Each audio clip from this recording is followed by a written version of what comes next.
Hi everyone, welcome back. I'm Michael Sandler, your host on Inspire Nation.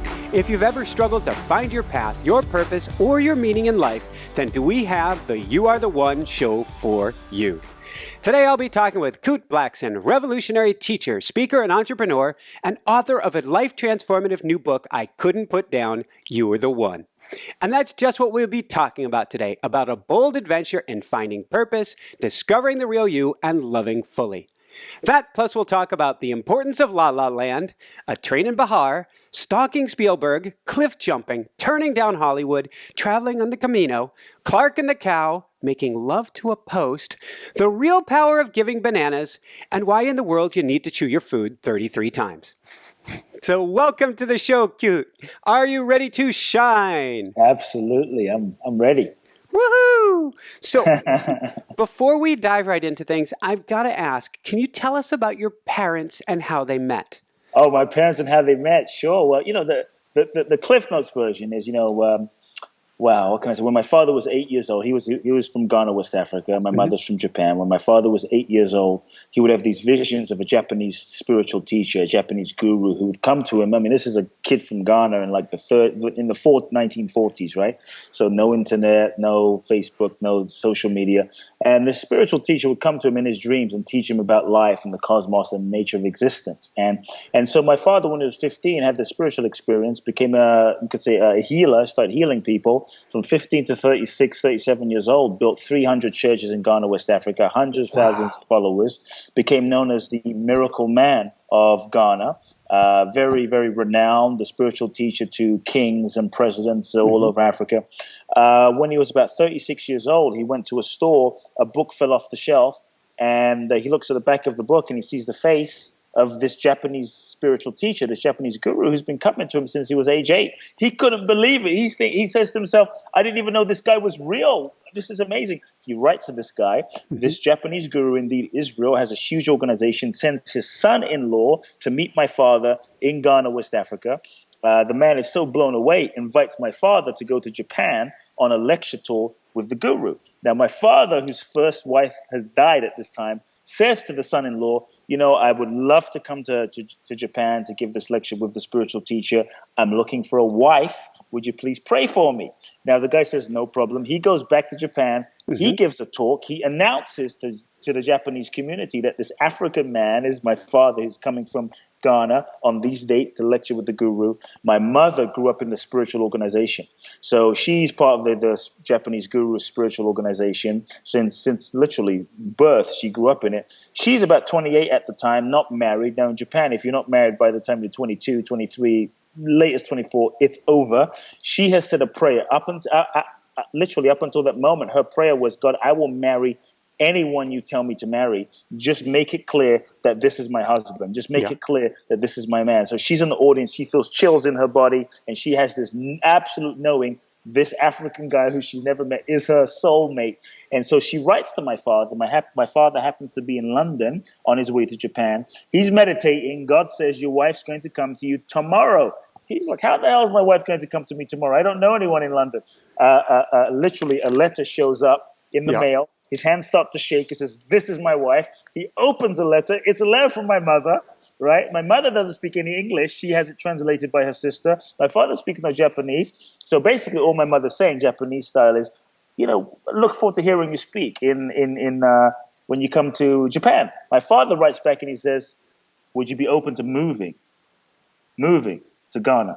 Which is kind of a proposal. She writes back and says, if it's God's will. He writes back and says, yes, it's God's will. Marry me. They agree to get married weeks before they ever meet. No Facebook, haven't seen each other, don't even speak on the phone. No photos, no anything. No, nothing. Sight unseen, right? Sight unseen. Talk about faith, talk about trust, talk about following your deeper soul knowing. I mean, that's like for real. And he goes to Japan, meets my mother. They can't speak, so they nod. They agree to get married, nodding.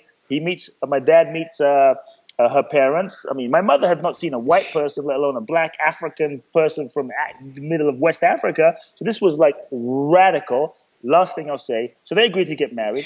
My father goes on this whole huge lecture tour with the guru. Let me pause you for one second, because there's a Cinderella story in here, a glass slipper. We can't leave out the glass slipper or the dress. Oh my God. So my father. You're making me tell the whole story. So my father, by the way, is so he gets the letter. He's on his way to Japan. He says, "Okay, God, give me a vision of this woman. If this, and I want to see her shape, and I'm going to get a dress made, an African kente dress. African kente dress has to fit exactly, because if it doesn't fit exactly, I mean, it's an African dress. So he says, God, if this dress fits exactly, this for sure is my wife. This will prove my point."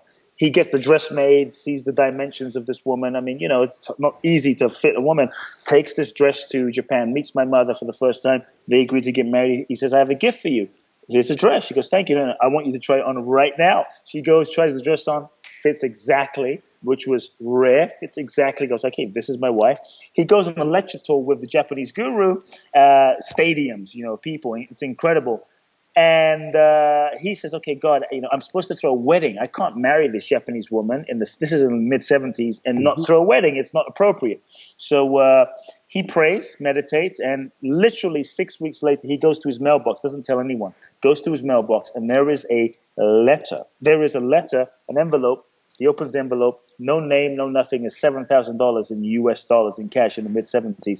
All it says is, "This is for your wedding." That's it. Anonymous, no name, nothing. He told no one. Throws a ceremony, throws a Japanese wedding, kimono, sushi, sake, takes the Japanese bride to Africa. I mean, and here I am. Woo! Thank you so much for sharing. So we'll fast forward from that story, but we won't fast forward too far. Maybe you can tell us around age 8 and how you became the little bishop. Oh, sure. I, my father, built a lot of churches. We had to actually leave Ghana because of a coup. My father was a spiritual teacher to the president of Ghana at the time, and so he was out of the country when the president was literally assassinated. They were looking for my father. My father couldn't come back. My mother and I were smuggled out. We ended up in London. And so my father started a church in London. It exploded. There were probably 4,000, 5,000, 6,000 people every Sunday coming to the church. And I was probably around age 8.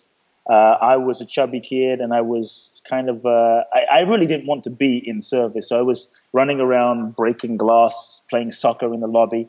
Well, I was literally dragged into the front row of the church because it wasn't looking too good for my dad to have his son running around. And one Sunday, my father announces to the audience, "My son's going to be giving the sermon." And I'm thinking, I was asleep, so I'm thrown on stage, no idea, kind of rubbing my eyes, like, what the hell's going on? And I'll never forget that words started coming through me, information started streaming through me. I didn't really know what I was saying, but something started happening, and that was, you could say, the beginning of my path, the beginning of my destiny. And so week after week, probably every few weeks, I'd be thrown onto the stage and told to speak, and I would do it. And when I was 14. I was ordained as a minister and literally given the mandate. But what I will say is, from 8 to 14, I mean, I felt a deep calling to serve humanity. I became obsessed with spirituality, transformation, personal growth. I started reading my first self-help book when I was probably age 8 by a woman called Shakti Gawain, called Creative Visualization. I started reading, everything, Tony Robbins, Brian Tracy, Zig Ziglar, Jim Rohn, Jack Canfield, Mark Victor Hansen, Man Williamson, Deepak Chopra, Louise Hay, to the Eastern mystics, Osho, Krishnamurti, Ramana Maharishi, all the Eastern mystics as well, theosophy books. And I became obsessed with trying to understand who are we and why are we here? What's the purpose of life? What's the nature of existence? What is the nature of happiness? Why some people have everything completely miserable? Why some people have nothing, seem happy, content, and fulfilled? So this became an obsession of mine, the purpose of life. And to back up before you were 14, one of the things that fascinated me about as you were getting on this self-empowerment path is at 9, I guess you went out to buy a suit. That didn't go so well. And so you started to change things. Oh, yeah. I mean, when I was, I was a chubby kid. I would get teased by all the girls and teased by my friends. I was the last kid that would get literally chosen for a sports team. So one day we had a wedding to go to. And my cousin literally took me. This is where there was a turning point. He took me on a Saturday afternoon around South London to buy a suit, and we went literally. I'm not kidding. All day to try and find a suit for a 9-year-old kid, and no suits fit. And I remember feeling so embarrassed and so ashamed. We would go the whole day from like 9 in the morning to 4 or 5 in the afternoon, No suits fit. Finally, we had to get an adult suit and get it tailored. And I felt so embarrassed, and I was, people were laughing, and my cousin was teasing me. He was just being a cousin, But I mean, I felt so ashamed, And that's when one day I literally just came home, after being teased at school too. And I came home one day and threw my backpack on the stairs and said, I'm done. And I went running around the block. And I went once around the block, just huffing and puffing and, jiggling. And the next day I went twice. The next day I went 3 times. And I kept going 3 times. And I then mastered 3 times. And I went 4 times. And I went 5 times. I mean, cut long story short, probably in the course of 3 to 4 months, I was up to 3 miles, and I was up to 4 miles, and I was up to a day. This is, This is a 10 or 11-year-old kid. Yeah, I was probably about 10 years old, to be honest, in that zone. Somewhere 10, 11 in that zone. And 4 miles, running 4 miles a day. Then as I got older, I was running 5 miles a day. And I remember, 14 years old, I was running 6 miles a day, every day. When I was 15, 16, I just decided one day I was going to we lived in South London, and I just started running. And I just kept going. And I'll never forget the Saturday morning where I just kept going. And for those familiar with London, I went through Peckham, through Lewisham, through Denmark Hill, through Dulwich, all the way around, past Oval. I mean, literally, this is like a mini South London tour, and I probably ended up running for 3 hours, which was about 15 miles at the time. And every Saturday, I would do that. And for me, it was a mental challenge, and I lost the weight. I literally went from being the worst sportsman in my school to the captain of the soccer team, the captain of the cricket team, the captain of the swimming team, the captain of every team imagined. Because for me, it wasn't about the physical act of running. It was about the mental inner strength and discipline. I was just speaking with my mother. I just spent some time with her, and we were just talking about how when I was 14, 15, when I went to Japan, it was snowing. Mm-hmm. And I'd wake up at 2 a.m. in the morning because maybe we had to travel. I'd run in the snow at 2 a.m. in the morning. And for me, it's all about the mind.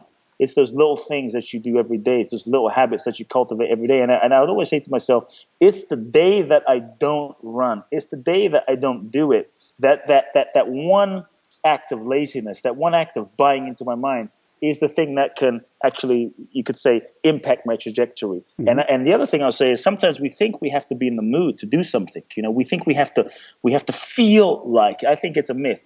For probably 10 years, I did not feel like running. Every day I'd wake up and be tired, or there was something else to do, or my mind would be going crazy. So I didn't feel like it for 10 years. So I always tell people, look, I had to make it a choice to not be a choice. And just because I didn't feel like it doesn't mean I didn't do what I know I needed to do. And I think commitment is not just buying into the momentary emotion or whim or I'm just going to go with the flow. But a commitment is when you really are committed to something deeper, something greater, where you have a bigger vision for yourself, and you move, and you make the choices that are consistent with that vision, not the long-term vision, not just a momentary feel-good moment. That makes sense, and thank you for sharing. I'm thinking of myself. I've fallen in love this year. I'm a big runner myself, but I've fallen in love this year with open water swimming. And I'm just outside New York City, so it's getting kind of cold here. Oh, it's getting cold? On average. This week it's been really warm, but the nights are getting into the 30s, so the water's really cooling off. And I'm still out there at least 2 days a week swimming in the cold waters. And, all the boats are packed up and stuff. This is in the river? Like in the river? I'm doing this in a lake on the New York-New Jersey border is where I'm swimming. Wow. So it's somewhat quiet. It's been windy, so the water's been kind of a little bit like a blender.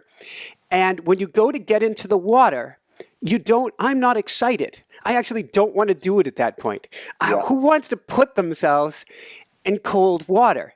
And then when you trick yourself to get in, the first few strokes feel awful, and then the cold hits you and it feels like you got a brain freeze, like you had a 7-Eleven Slurpee or something.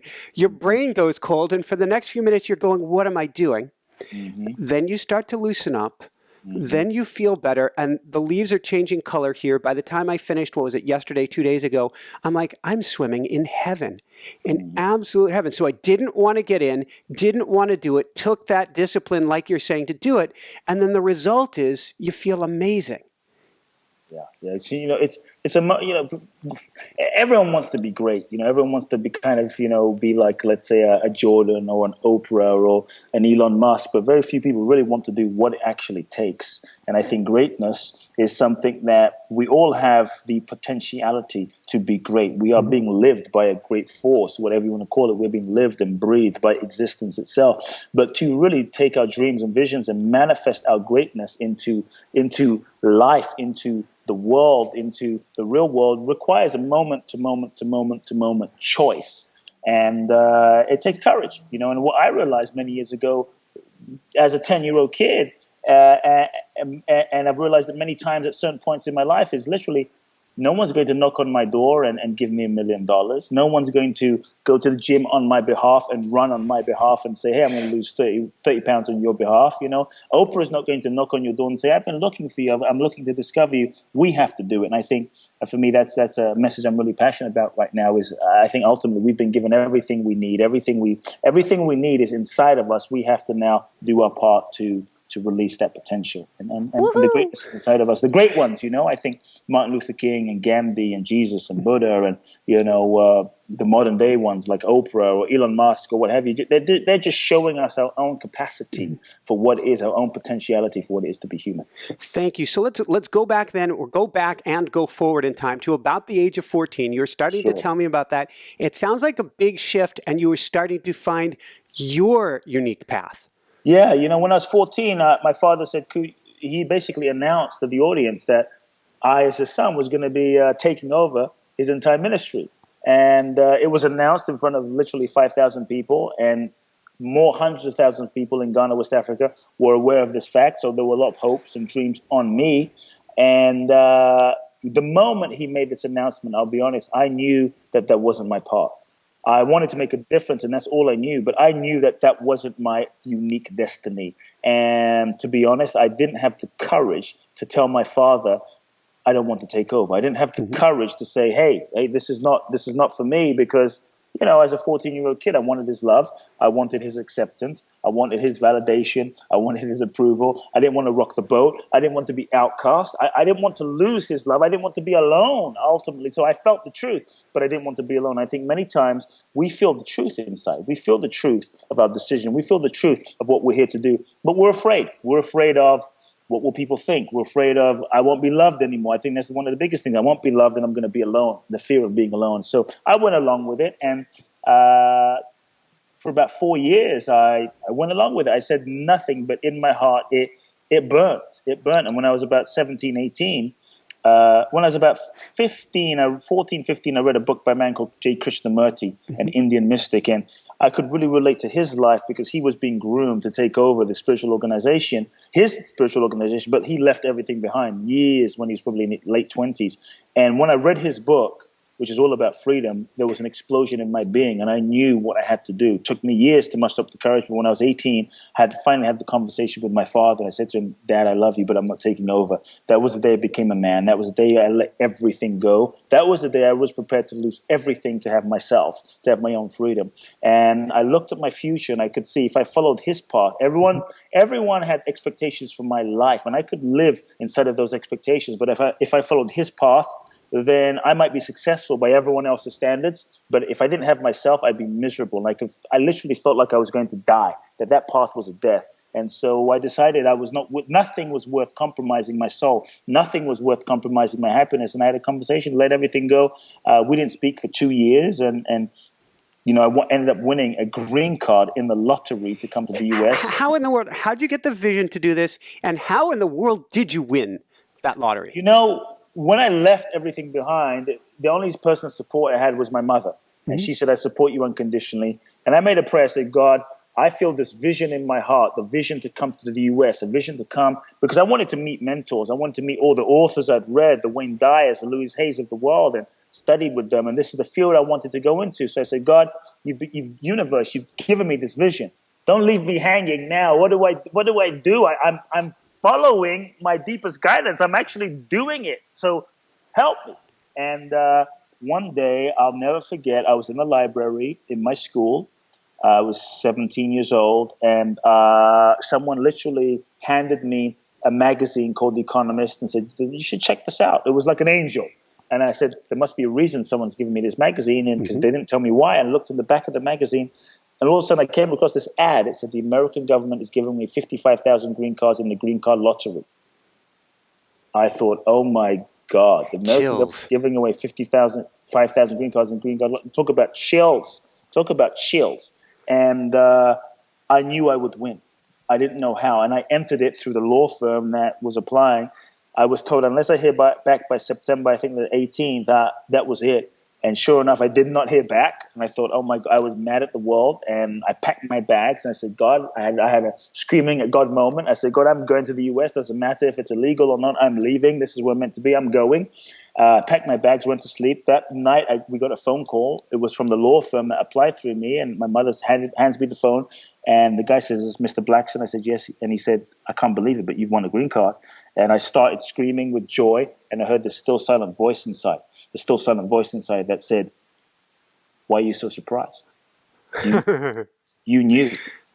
Why did you doubt? And I think many times we're given an inner guidance. We're told to do something. We're guided to do something. And we start questioning. We go into the mind. But our soul knows. And I think what we have to do when we're guided to do something we've never done is really trust bigger than our mind. Trust deeply that we are being guided. What I found is, our dreams, our visions they choose us. They choose you.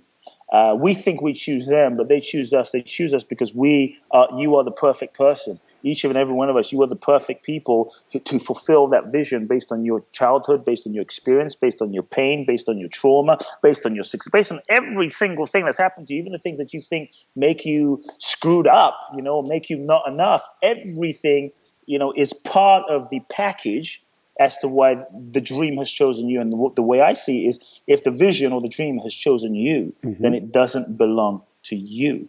It belongs to life. Yeah, if it belongs to life, for me, that's when the shift happened. I'm like, if it doesn't belong to me and the dream's chosen me, it belongs to life, then life knows how to fulfill it through me. And I'm just the vessel. I'm just the vehicle. If I'm just the vehicle, then I don't have to stress. I don't have to worry. I don't have to freak out. I don't have to go into my mind and get all afraid. I just have to show up because it's not my vision. It's life. I'm just the vessel. You look at the great ones, Martin Luther King, Gandhi, Jesus, Mother Teresa. They were the vessels. And that's when, because they knew that and they didn't kind of get in the way, they actually got themselves out of the way, then life could move through them. And that's where miracles happen. They move the world, they move countries, they move communities. So for me, that was a huge thing. And so I think when we're given a vision, we just have to show up. We have to show up, say yes, do our best to take action, and let the universe do the rest. Woohoo! I was going to ask you, and I want to ask you about the importance of what you call la la land, but it kind of goes along these lines. There's a word that was coming to me while you were saying that, and that is to honor the vision. If it's not coming from you, you can get out of the way, but you also have to respect that in a sense and go for it. To honor yourself is to honor the vision that's coming to you. Yeah. Many times we feel the vision, but we don't say yes, or we resist it, or we go, how is that going to happen? Or I don't know. I don't have the money. I don't have the resources. I'm not the person. I can't do that. Or you're 50 Kute's doing that. Oprah's doing that. Deepak's doing that. Marianne Williamson's doing that. I don't want to do that. I don't know how I'm going to do that. And we get in our own way. And I think that's when we really can, it sounds simple, but when we can really acknowledge, okay, this vision is not mine. And if it's not mine, it belongs to life. And if it belongs to life, life knows what to do. The same intelligence that's breathing you and I, the same intelligence that's breathing 7 billion people, the same intelligence that's functioning the sun, the stars, the moon, all of existence for millions, if not billions of years. That same intelligence that's doing all of that is also, it knows how to fulfill itself through you and I. It knows how to bring the vision about. So we have to trust that you, just like, the mango on the tree ripens naturally, and the leaves fall and the seasons, turn and all of a sudden now we're moving into autumn and autumn moves into winter, just like this whole law of nature.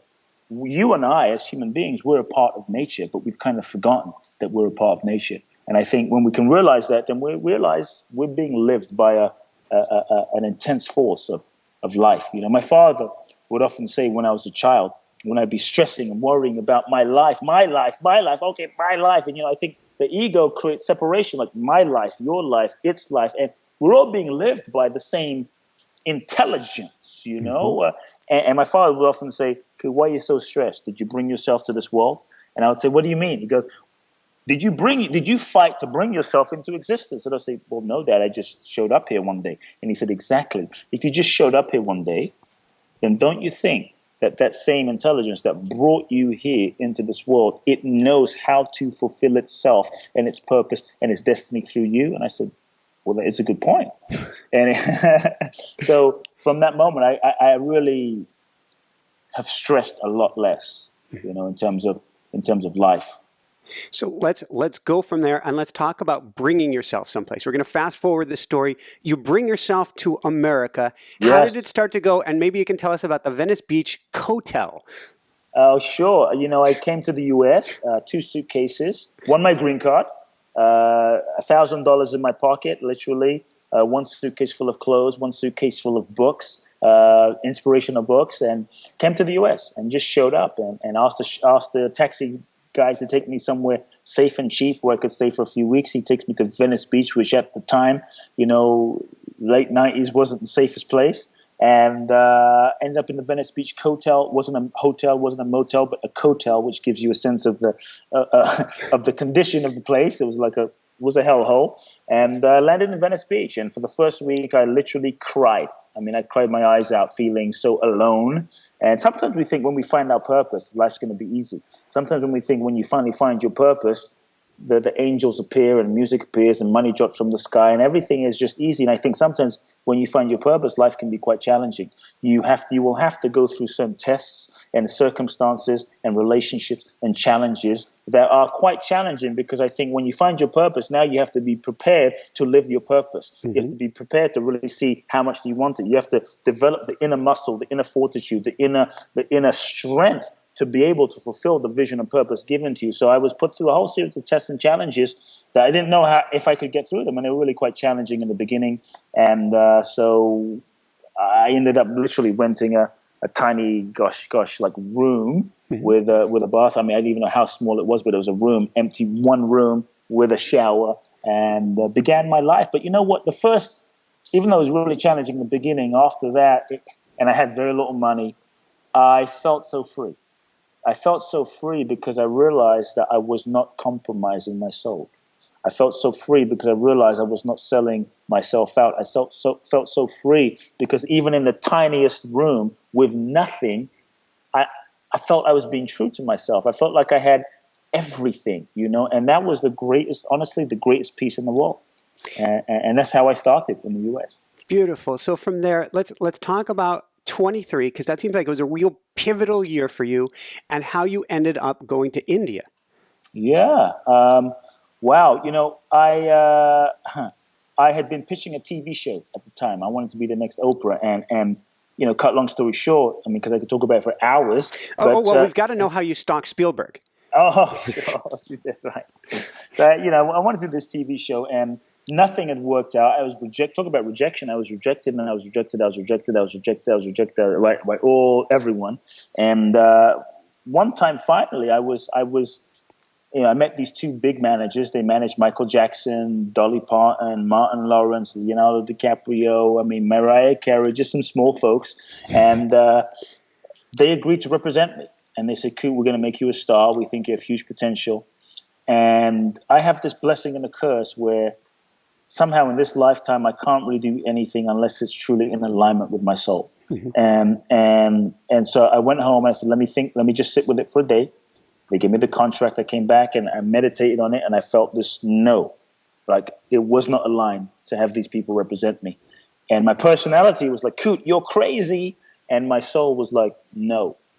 And my personality went through this war for an evening. And then I woke up and I said, whenever I don't trust my soul, whenever I don't trust my knowing, mm-hmm. it never ends up well. So I might as well trust it. So I called them up. I said, I'm not signing. They lost their mind. They thought I was nuts. But I did what I felt. And that's what kind of, I'll be honest, spun me into a little bit of a depression, because I felt like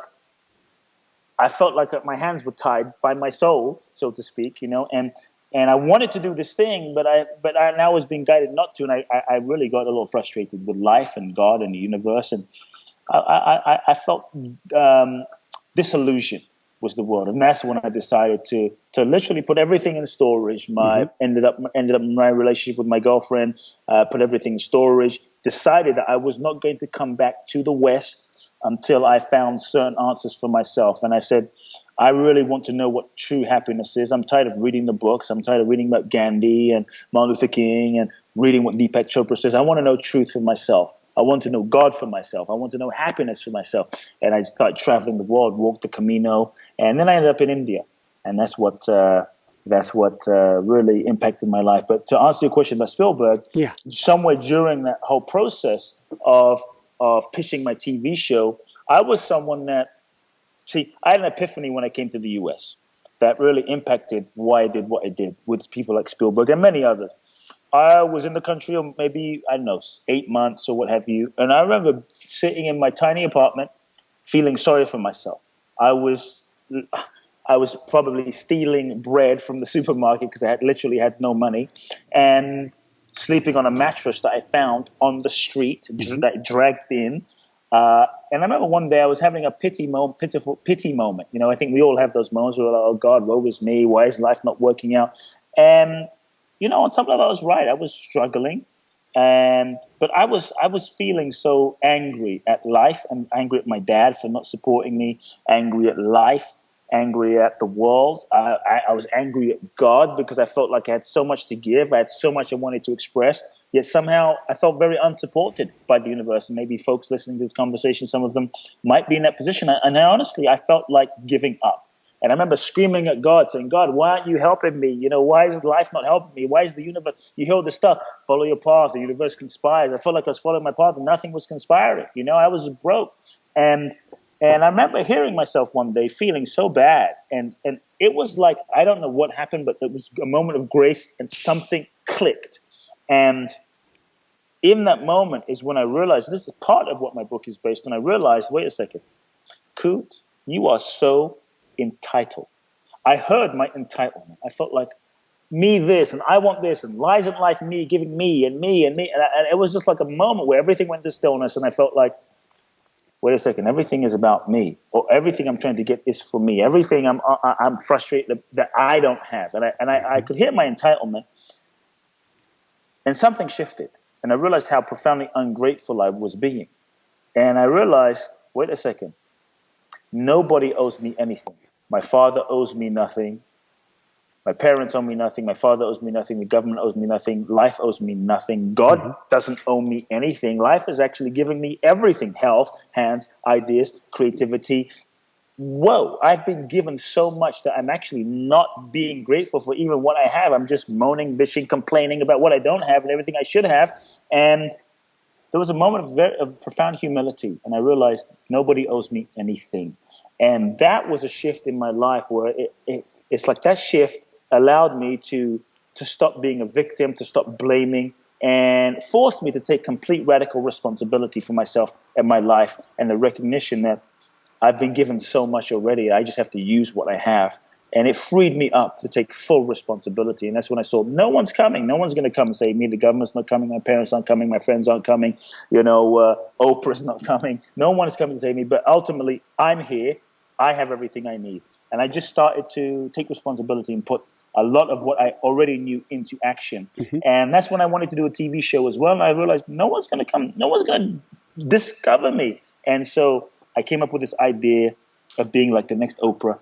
And I didn't know anyone in the industry, so I literally went and started tracking people down. When I say tracking people down, I mean walking into their offices. I mean some of the biggest people in Hollywood. I mean people you would have read about in the newspapers, in the trades, the people that are on the Forbes 400. I mean, I went and found billionaires. I went and found the producers. I went and knocked on doors of Disney, of Paramount, I mean, you name it. I mean, I did some crazy things.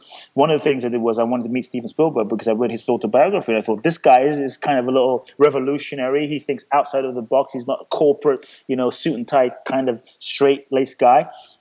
I think he would kind of and some of the things he did as a kid, which was jump over the fence of, I think it was Paramount Studios or Universal, and he would probably understand what I'm about. And I called up a friend I said, can you introduce me to Steven Spielberg? He said, no. See, I believe that life is never about your resources. One of the excuses we make is, well, I don't have the resources. I don't know the right people. I don't have enough money. It's never about your resources. It's about your resourcefulness. It's about your willing. And if you're committed, there's always a way. There's always a way, especially if it's in alignment with your destiny. And so I called up one person. The person says, hell no, I'm not introducing you to Steven Spielberg, because I knew he had somewhat of a contact. Second person I called said, I'm not introducing you, but I know someone who coaches his son's soccer game. And so I called that person who he referred me to, and he said, I'm not introducing you to Steven Spielberg. My God, everyone's reputation on the line. I said, just tell me where the soccer game is. And he said, you can't tell anyone where you heard about it, but it's at this location in Los Angeles.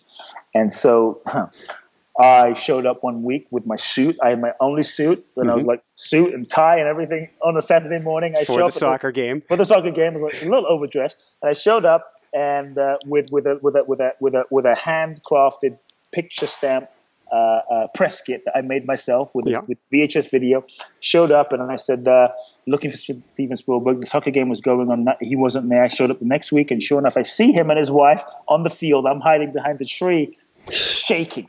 I mean, I'm afraid. Sometimes we think, well, I need to get rid of my fear in order to take action. And one of the things that often stops us from taking action is we let our fear hijack us. You don't have to get rid of your fear in order to take action on your vision and your dreams. To me, real courage is feeling the fear. Real courage is acknowledging the fear and moving through that and simply not letting that stop you. If you are up to I would say this, if you feel no fear in your life at all, likely you are not playing a big enough game. Likely the life that you're living and choices you're making are probably too small for your soul. And if you're really, really, really playing a big game, stretching yourself, you're going to feel some fear. You're going to feel some nervousness. Fear is excitement without breath. So to me, when you're really afraid, when you're on the edge, unless a tiger is chasing you down the high street, which is unlikely because we're not living in the jungle anymore. I mean, there is a healthy place of fear. To me, the goal is not to get rid of fear. It's to develop a relationship with fear, because fear is just a signal. So I think for me, if you're growing, if you're expanding, if you're stretching, likely you're going to feel some fear, and it's okay, but to embrace it and not make it wrong, and to not let that mean I have to stop, I have to not move forward. So I was terrified. I was shaking behind the tree. I thought I was going to pee my pants, right? And then I see Steven Spielberg, and I'm like, oh my God. And my mind, one of the things that hijacks us from living our dreams and our greatness is our mind. The mind is constantly selling us things. The mind is constantly saying, you can't do that. You don't have the education. You're never going to amount to do that. It's often spinning thoughts from our past, spinning thoughts from our parents, spinning thoughts that have been passed down to us from generations. Who do you think you are? You never amount to anything. Blah, blah, blah, blah. So one of the things we have to start questioning if we're going to truly step into our greatness is question your mind. Question your thought. My mind in that moment behind the tree looking at Steven Spielberg was full of crazy thoughts. Go home right now. The police, they're going to call the police. They're going to think you're crazy. Oh my God. I mean, my mind was going crazy. And so if you let your mind run the show, you'll never reach your full potential. If you let your mind run the show, you will live in the prison of limitation. So here's one thing I want everyone to get. Just because a thought is in your mind doesn't mean it's real. Just because a thought is in your mind doesn't mean it's true. It's just a thought. To me, it's not thoughts that are important. What's important really is your relationship to the thoughts and the power you choose to give the thought. So we have to learn as we evolve to look at our thoughts, recognize I am not my thoughts. I am not my mind, and start to observe the thought. If we can start observing our thoughts, there's a space. If we can start observing our thought, we realize, oh my God, I'm not this thought. When we don't observe that thought, we think we're this thought because we're so identified with the thought. But as we can then just observe the thought, there's some space. And when there's some space, there's a relationship. When there's a relationship, we can choose. So there I am, behind the tree, going, oh my God, there's Steven Spielberg, the guy I've read about. I'm shaking. And I wait till the end of the soccer match. He comes up. This was the moment. Do I do it or do I not? And I run up to Steven Spielberg. Sometimes you just have to take action. And I literally just grab him, like, Mr. Spielberg. Everyone stops. They think I'm going to kill him. And I look at him and I start pitching him. I'm a 20-something-year-old man. I'm just... And his wife starts laughing. And he calms down. And he goes, son, you kid, you remind me of myself when I was young. What is it you want? And I said, I want to do a TV show. I know DreamWorks just launched. I want you to produce my show. He says, yeah, let me read what you got, and I'll see what I can do. I never thought I was going to hear from him again, but I was proud that I did my part. Kid you not, that was Saturday. Monday, I got a phone call from his office. I get a phone call from Disney, Buena Vista TV, saying, Mr. Spielberg called us over the weekend, and we don't know what happened, but he was very impressed with this kid that he met, which was you, and he wants us to meet with you. Anyway, that was my meeting with Spielberg and some things that happened. And, it was a beautiful moment. But I believe life is short, and we have to be bold. We have to seize the moment. No one's going to do it for you. No one's going to give it to you.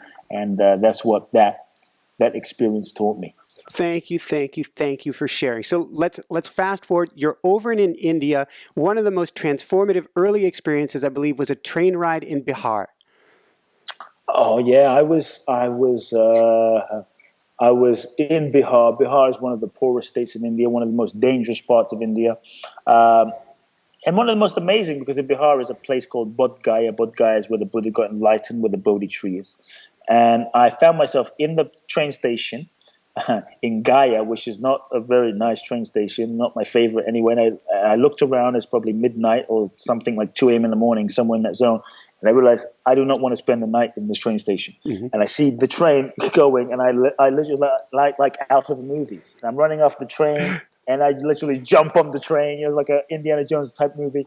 And I'm hanging onto the train, and I jump into the compartment, and I end up in the third class section of this train. And I was in a sardine can situation with the poorest people in the world. If you sold everything that they had, the net worth would be $10. And for probably the next 7 hours, I was stuck on this train, almost frozen, because I didn't know what to do.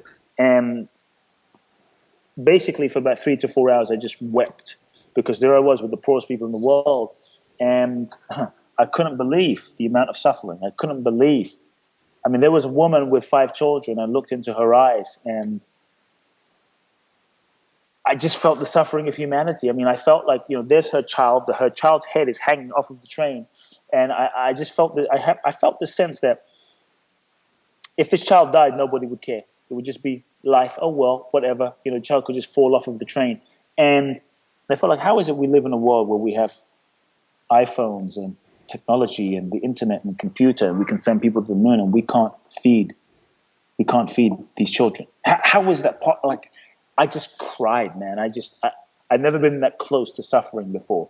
And then I looked into this woman's eyes, and I felt like what was looking at me was looking at her. And I felt this interconnected oneness. And I felt love, because love to me is a state of recognition of the inherent oneness, the underlying oneness of life, and how we're all interconnected. And we're really not separate. And when I felt that, I felt, whoa, wouldn't it be amazing if George Bush or the head of Nike or Bill Clinton or whoever, was president, Obama, or whoever was on this train, the head of Google, people in leadership positions were on this train, Oprah, as a result of their transformation, how would they use their power, their fame, their money to impact the world, knowing that we are all an interconnected family. We are all one family of humanity. What affects me affects you, affects everything, affects everyone. And then I forgot about that, and I had some very transformative experiences in India, almost died, kind of had some, you could say, awakening experiences. And then I came back to the US. I started coaching people and sharing and helping people kind of access their own freedom. And years later, in 2006, is when I was guided to create what I call the Liberation Experience, which is the one-on-one journey to India, where this was what my You Are the One book is based on, where I took visionaries and leaders to India one-on-one. I take away your passport, take away your money, you have a backpack, a pair of clothes, take it to India, strip you down, take you through a 14-day radical journey. Maybe you can tell us then about Clark and your first liberation experience. Yeah, I mean, Clark came to me, and because I worked with his wife, and was an amazing guy. When I first looked at him, I felt like he was someone who was a lion who was acting like a mouse. And I looked at him and I said, you're a lion and you're acting like a mouse. And many of us, we play small. We play small because it's safer. We play small because we don't want to rock the boat. We play small for whatever the reason, because we're buying into limited ideas of what we can do. And, by the way, even if you play small, I believe playing small serves no one, serves nothing. And so I looked at him and I said, you're playing small.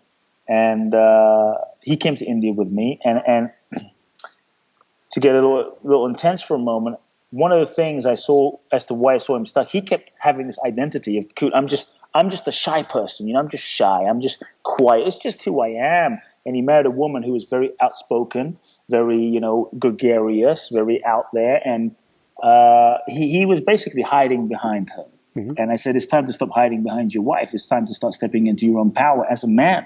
And he says, Kute, I'm afraid it's just who I am, you know. And so the question I ask people is who you are, who you really are, or is it who you've been conditioned to be, right? I mean, from the moment we're born free, we're born in touch with infinity. You look at a child will jump on the table and express itself. A child doesn't care if it's fat. A child will sing, doesn't care how it sounds. A child is just fully expressive until it meets its parents, you know. And all of a sudden, two things happen. We're slowly conditioned to, as children, to disconnect, to avoid the pain, because maybe we faced pain, abuse, divorce, trauma, maybe we were neglected and it was so painful as children. So we learn to shut parts of ourselves down in order to not feel, in order to just function, ultimately survive the environment of our childhood. So we learn to suppress our emotions and our feelings as a way to cope. Then we learn to go out into the world as a way to, you know, as a way to kind of get love, be valued, get validation, fit in, get worthiness. We learn to develop masks, personas as a way to fit in and be loved. So it's just like, who do I need to be in order for you to love me? Wow, when I do this, then my dad loves me. When I don't do this, then I get pain. So let me keep doing more of what gives me love and validation. And we start shutting parts of ourselves off, disconnecting from parts of ourselves that aren't accepted, are not loved conditionally. And we start putting on a face, developing a mask, developing a personality that we hold very tightly onto, that we think is who we are, but it's really who we've been conditioned to be. It's not really who we are. So the degree to which we are conditioned is the degree to which we actually don't have access to free choice. Mm-hmm. And we think we're free, but we're actually not.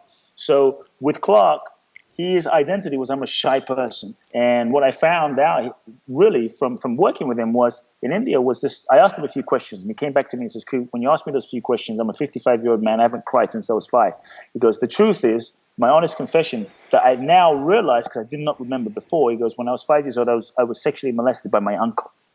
I thought, whoa, sexually molested by my uncle. And I did not remember that. I literally lost the memory. See, what happened was he was this magnificent, bright being, shining full of light and energy as a 5-year-old. This thing happened that should not have happened. It was not okay for that to happen, but his innocence was taken advantage of. And unconsciously, he made up in his mind, oh my God, when I am seen, when I'm radiant, when I'm loud, when I'm magnificent, when I'm seen, it's dangerous to be seen. So unconsciously, he made a decision. When I'm not, if I hide and you don't see me, then I can't be hurt. Then you can't hurt me. So unconsciously, his survival mechanism was to go into hiding and protect himself and play small, because if you can't see me, you can't hurt me. And that was really not his authentic self. His shy persona was just a survivor. It wasn't his authentic self. So what I really do with people is I design processes and experiences that help them unravel the layers of their conditioning so they can get in touch with the truth, so they can give the truth and express the truth in their lives. And that's really what I did with Clark. And with Clark, we had many amazing, amazing experiences that, I mean, we could talk for hours and hours about them. But well, one of them that's interesting is a motorcycle ride on freedom. Yeah, I mean, that was one of them. And I mean, people can read about that in the book, but the motorcycle ride on freedom was another one. Clark had a profound experience with a cow. You know, he was someone who yes. Literally, this was a guy who went hunting and was so proud of his ability to inflict pain on animals. Mm-hmm. And it was, I mean, just mindlessly inflicting. You know, it wasn't like, okay, I'm going to go hunt because I really need the food. It was just like, yay, I was able to inflict pain on this bear. Yay, I'm so strong. I mean, it was a little sad, you know.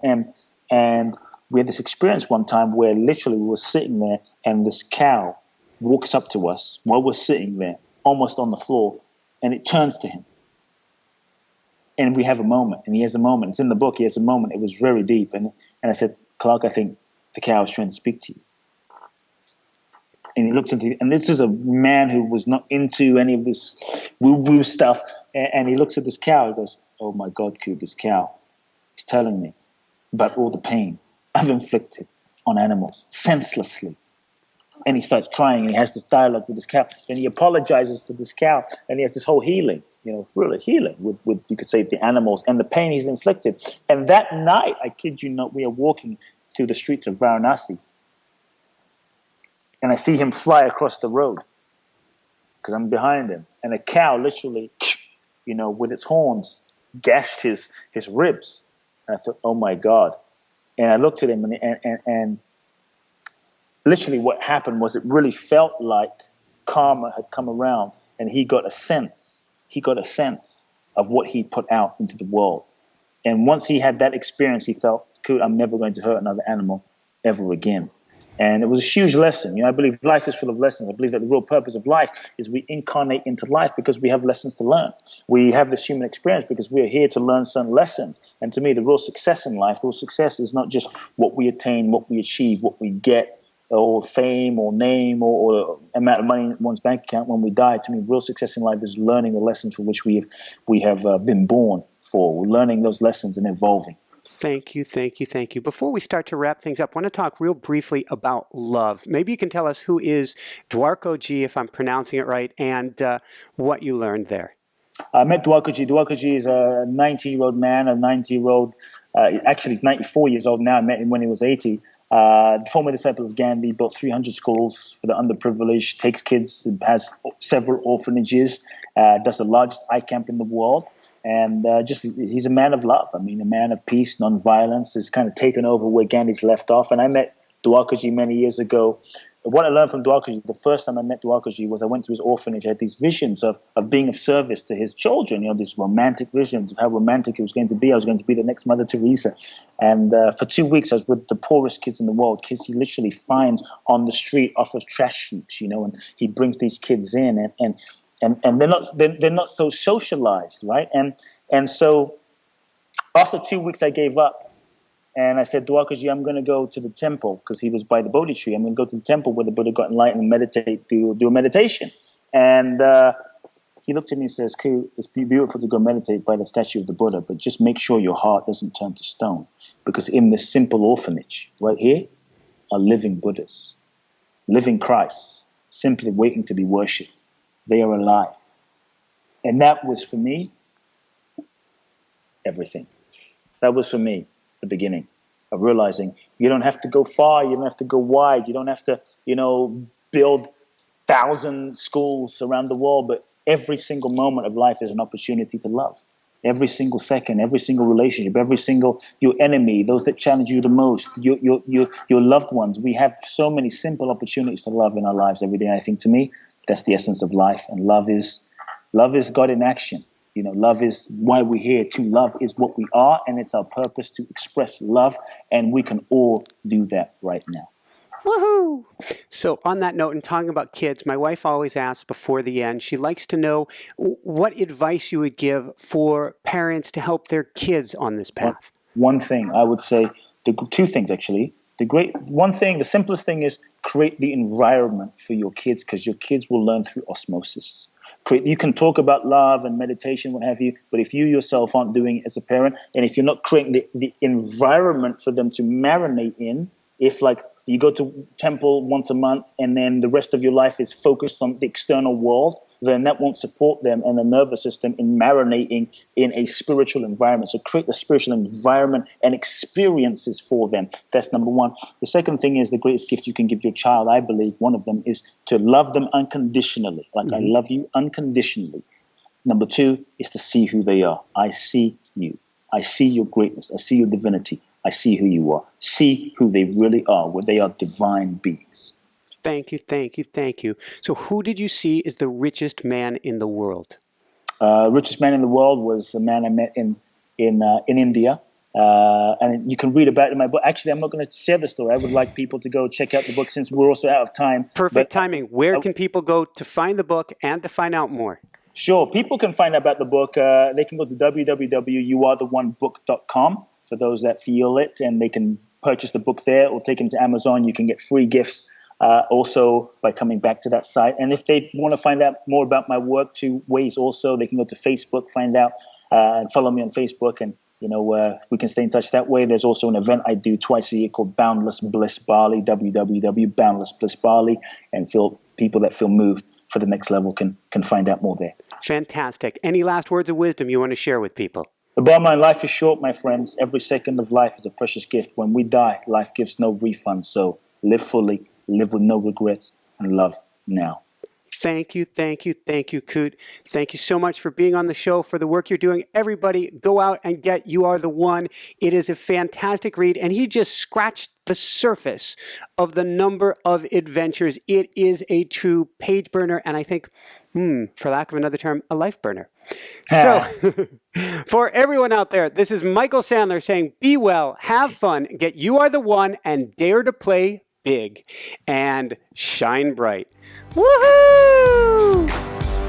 Thank you. Thank you, my friend. A real pleasure. Beautiful interview, my friend. Thanks so much for watching. If you enjoyed it, be sure to like below. Also, leave your comments. Have some real fun with it. Subscribe to our channel where you're going to get more great videos, more interviews coming up. And check out our website, inspirenationshow.com. That's where you'll find tips, blogs, information, videos you won't find anywhere else, and useful and helpful resources to really help you kickstart your life and to shine bright. Thanks so much again. Thank you for your support. Like, comment, subscribe. See the website. Thanks so much and have fun. Of course, shine bright. Woohoo!